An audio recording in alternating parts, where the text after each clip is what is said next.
The Great Japanese Bubble, when money built automotive gods. Close your eyes and imagine Tokyo in 1988. The city is a neon-soaked jungle of and steel. Money isn't just flowing, it's overflowing.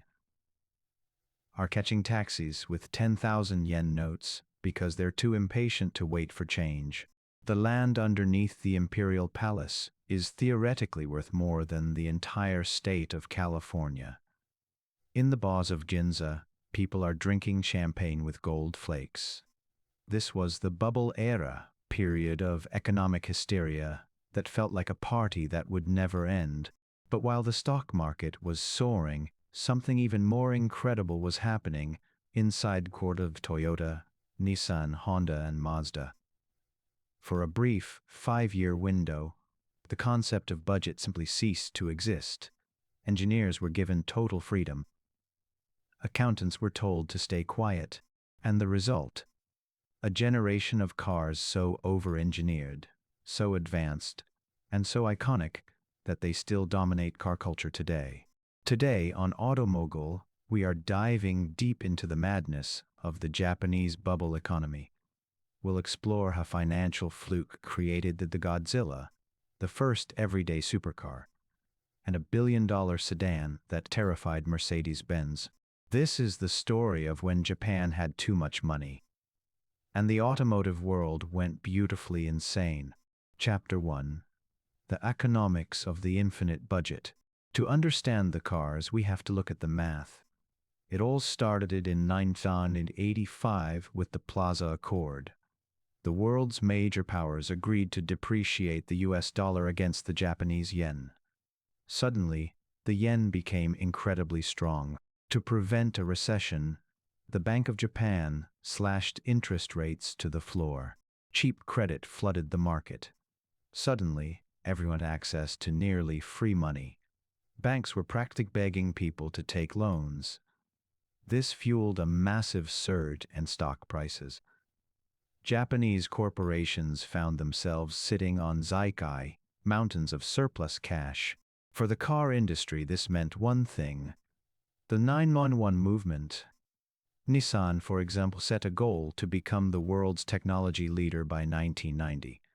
They didn't care about profit margins per car. They cared about national pride and technological dominance. This mindset trickled down to every manufacturer. They weren't building cars for 1989. They were building cars for the year 2010. Chapter 2. Godzilla is born. The Nissan Skyline GTR. Let's talk about the monster in the room. The R32 Skyline GTR. Before the bubble, the GTR nameplate had been dead for over a decade. But with infinite cash, Nissan decided to bring it back to dominate Group A racing. They didn't just build an engine, they built a masterpiece, the RD6 a 2.6-liter, twin-turbo, 6 designed to handle 600 horsepower race trim, even though they sold it with a gentleman's agreement limit of 280. They developed the ATESA ETS all-wheel drive system, which used a 16-bit computer to monitor traction 100 times per second tech. That was straight out of science fiction. In 1989, they even added Super High-Cus four-wheel steering. Nissan spent billions on a car that was so dominant, it won every single race it entered in the Japanese Touring Car Championship 29 out of 29. It earned the nickname Godzilla in Australia because it ate the competition alive. This wasn't a car designed to make money. It was a car designed to declare war on the rest of the world. Chapter 3. The billion-dollar gamble, the Lexus LS400. While Nissan was conquering the track, Toyota was aiming for the boardroom. In the early 80s, Japanese cars were seen as reliable. Toyota chairman Eiji Toyoda decided to change that forever with Project F1, Flagship 1. The budget? Over $1 billion. The team? 60 cases of designers, 1,100 engineers, and 1,300 technicians. The testing? They built 450 prototypes and drove them over 2 million kilometers across the globe. They obsessed over things no one else thought of. They spent millions just to find the right type of wood for the interior that wouldn't crack over time. They engineered a V8 engine, the 150, that was so smooth you could balance a pyramid of champagne glasses on the hood at 150 miles per hour without spilling a drop. When the Lexus LF400 launched in 1989, it didn't just compete with Mercedes-Benz and BMW, it embarrassed them. It was quieter, faster, and more reliable for a fraction of the price. Mercedes executives reportedly panicked, realizing that Toyota had used the bubble's wealth to leapfrog them in quality by a decade. Chapter 4. The Ferrari Killer, the Honda NSX. Then there was Honda. By the late 80s, Honda was dominating Formula One. And they wanted a road car that reflected that. They didn't want to build a good sports car. They wanted to kill the Ferrari 328 and 348. The NSX was the world's first production car with an all-aluminum semi-monocoque body. This was incredibly expensive to manufacture, requiring specialized welding techniques and massive investment in new factories. They put the engine in the middle, used titanium connecting rods, a world first for a production car, and insisted on a cockpit inspired by the F-16 fighter jet. But the real bubble luxury was the development process. Honda had the legendary Ayrton Senna test at Suzuka. When he said the chassis felt flimsy, Honda didn't just tweak it, they went back the rigidity by 50%. The NSX proved that a supercar could be easy to drive and bulletproof reliable. It changed the supercar world forever, forcing every exotic brand to improve their build quality.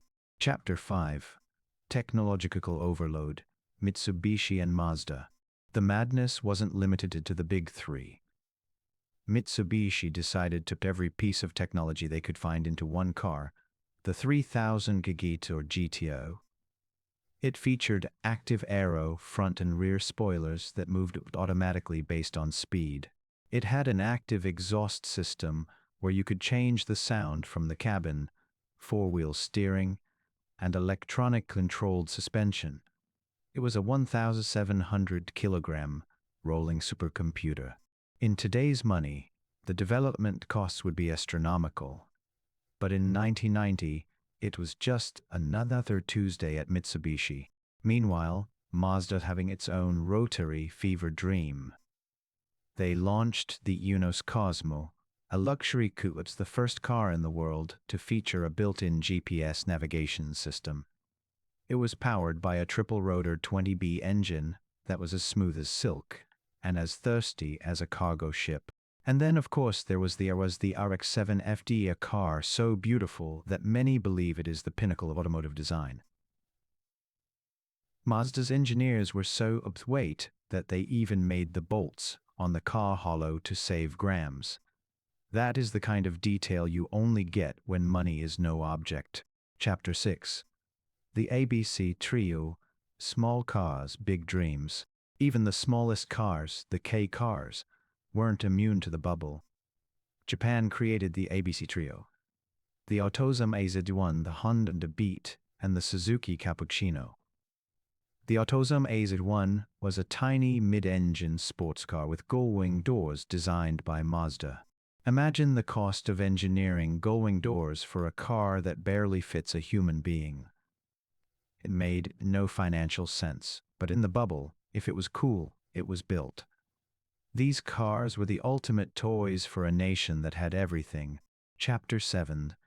The Hangover, the bursting of the bubble. But as the 90s began, the music stopped. To cool down the overheated economy, the Bank of Japan raised interest rates.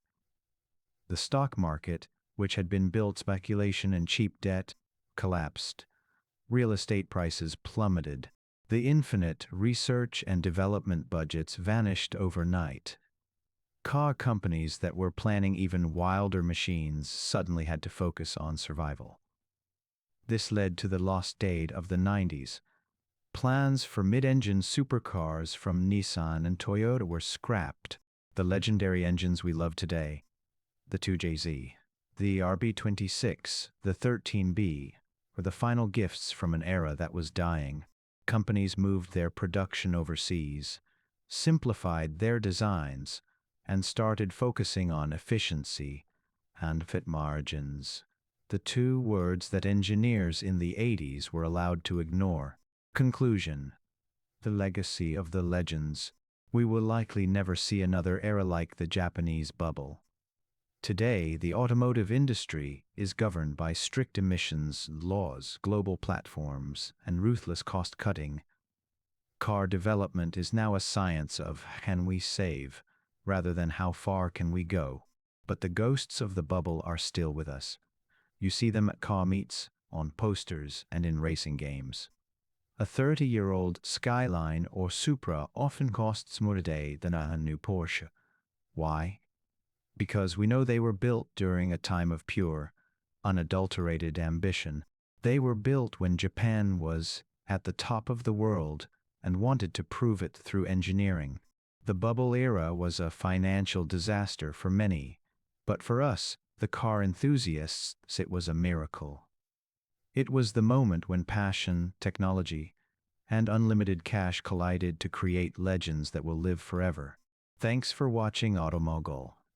If you enjoyed this deep dive into automotive history, hit the subscribe button and let me know in the comments. If you had a blank check in 1989, which Japanese legend would you put in your garage?